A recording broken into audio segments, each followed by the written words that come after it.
late. They've got a lot of great stories to tell. Can you tell me the story about your neighbor who was the cook at Fort Douglas? Can you tell that story, or is that one you keep private? Yeah, I can tell you. When I was a young man living in Clearfield, I had just got started in prospecting for gold. I think possibly I was, 21, 22 years of age. And there was a guy that lived,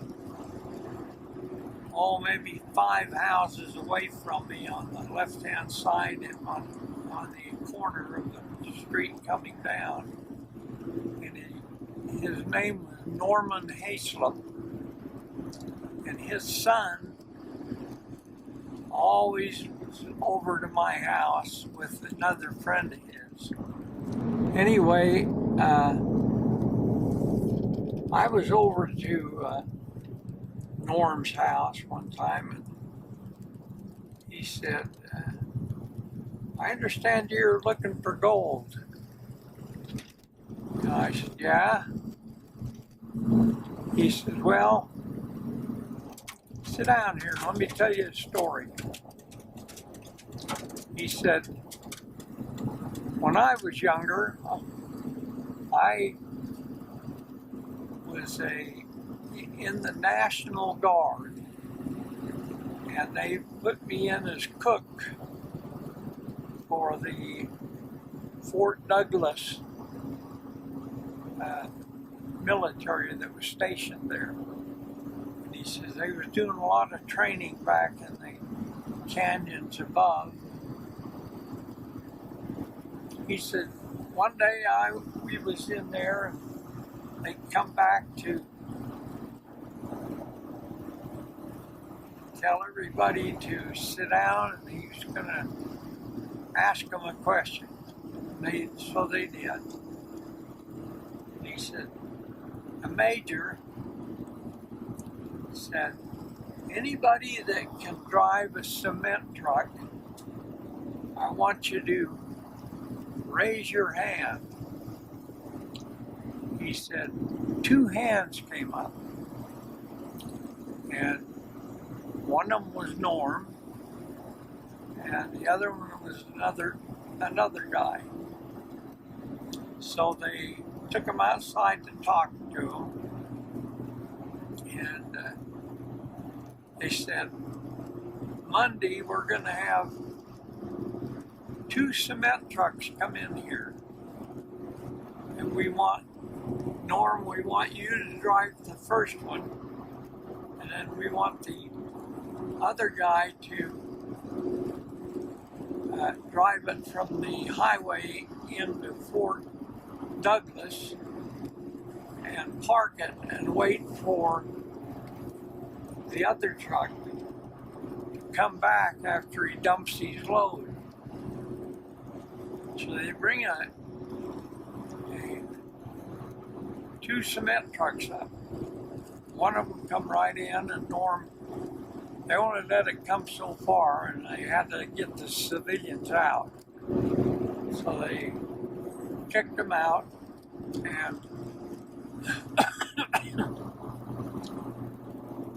they got Norm to jump in the first cement truck, and he said, okay, I want you to follow these 2 Jeeps. So he did. He says, we drove up the canyon quite a ways, and he said, guys in the Jeep stopped and waved their hand. He had me get out of the Jeep, he said, out of the cement truck, and look at the terrain on the left-hand side. And so they did, and they took him in, one of the guys took him over and showed him a shaft going down at an angle. They said, what we want you to do is to back your cement truck up and dump it in that hole. When you get done dumping it, he said, I want you to clean it out. Just clean it out in the hole there and let it go. So they did that, or he did that. Then they had him drive all the way back, and he thought they was going to have the other driver drive the other truck out. They stopped him and said, no, we just want you to take this truck that we've cleaned and take it off of the Fort Douglas property and park it there, and they'll come and pick it up. So he did that, and they had Norm get in the second truck. What they wanted was to keep it as secret as they could. So Norm jumped in it and drove it back up, backed it in, and dumped it right back in that hole. And he said they had that stuff figured, they must have had it figured right to the inch, he said. Because he said when the last rock rolled out of that chute, he said that thing was level. And he said they had us get out and knock all the big edges off so it wasn't sticking up. And so they did. And in the meantime, then Norm had to clean the chute out in a different place and then run the truck back down. Well, the major, and there was a general there, wouldn't say anything to anybody. Nobody knew anything about why they did that. You know, a good person that was a miner would know why.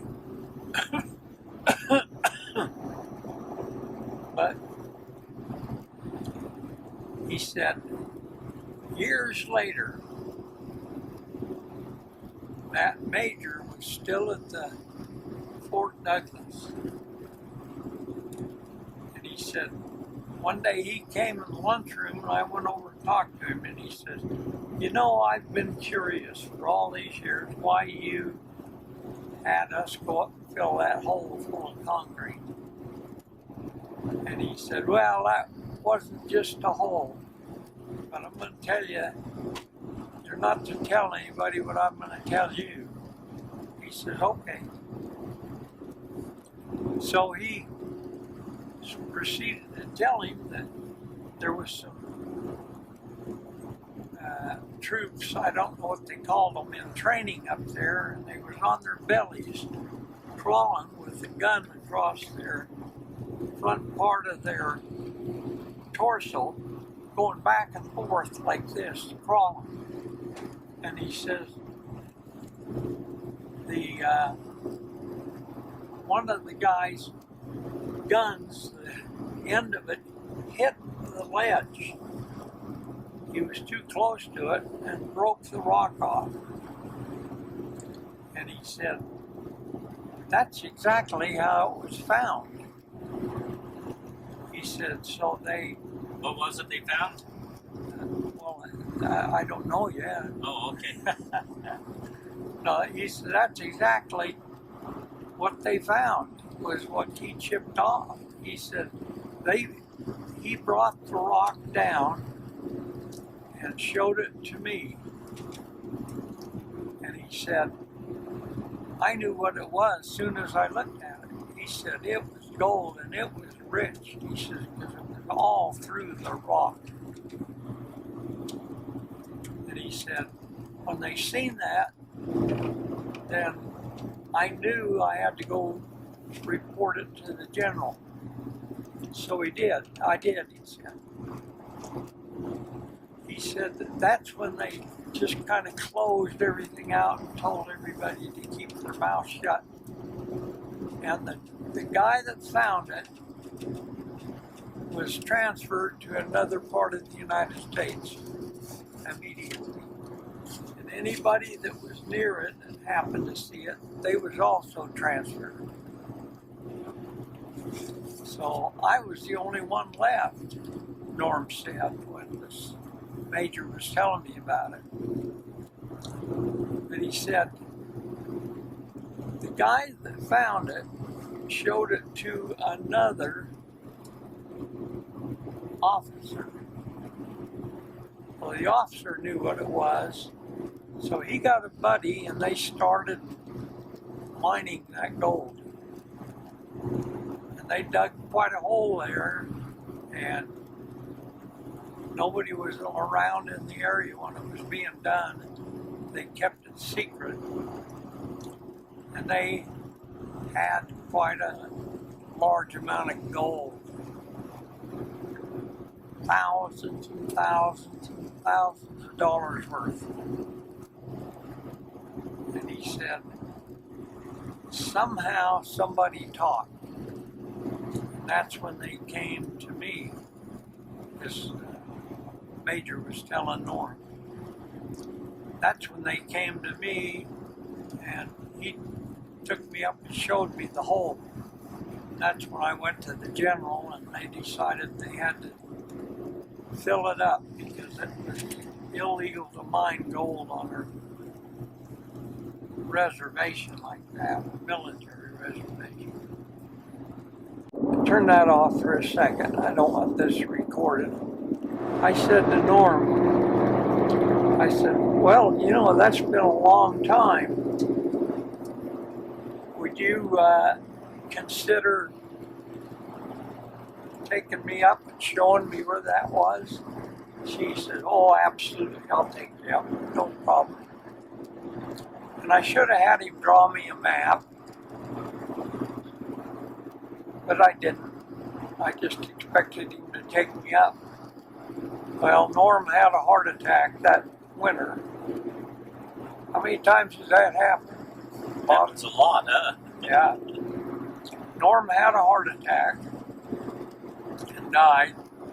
They brought him out. Of course, then I didn't know where to go on Fort Douglas. I had no idea. After I developed the Loctron, there's a place on the hill where they do weddings, different things. There's flowers and all kinds of stuff up there. I can't remember the name of the place. Yeah, like some kind of a botanical garden thing or something. Yeah, like it's some kind of a garden. And they have a big parking lot out front.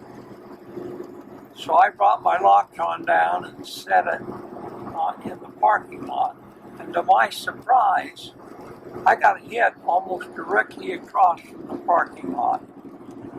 And I thought, well, I know that couldn't be it, because that really wasn't military right there, I didn't think. But anyway, I thought, it's got to be higher. So I just kept moving my Loctron east, and finally I got a hit. And it was quite a ways back up the canyon. And that's when I took you up, you remember? Yeah. And there was one place that caught my eye where we got a hit, and the ledges were, I don't know if you remember, but they was all sticking up like this. Remember that? Uh-huh. Well, that's where that guy, where they filled it full of concrete. And we didn't do a real thorough investigation when you and I were there, but... Well, remember, it's now, the military gave it to the University of Utah, and they got it gated off. Yes. And we went up there. We went through the gate and went up there. There's no trespassing, and I had these AHRF, had these door stickers on my truck, and we got up there, and there was security up there, and they just seen these magnets. They just waved the stickers on my door. They just waved to us. Waved us through, yeah. Waved us through. Yep, But remember, you made a module, a concrete module for your Loctron. Remember that? because we was going to find that concrete. You thought the best way to find the exact spot is with a concrete module. Yeah. So we went up there and we was following a line, and it was up, you was pointing, it was going up over a mountain. So I hiked up over a mountain, and right there where you was pointing to, there was a big concrete vault for a big pipe water line that went through there. That's right. It wasn't the only concrete up there. There was That's other right. concrete up there, so that messed us up That's on right. finding that. Yep. But I'm positive, Terry, that that mountain where I got the hit, and we was following that pipeline is what we was doing. Yeah, we was following the pipeline. And they had concrete where Yeah. they had all of the edges surrounded. Yeah, it was a big concrete vault there.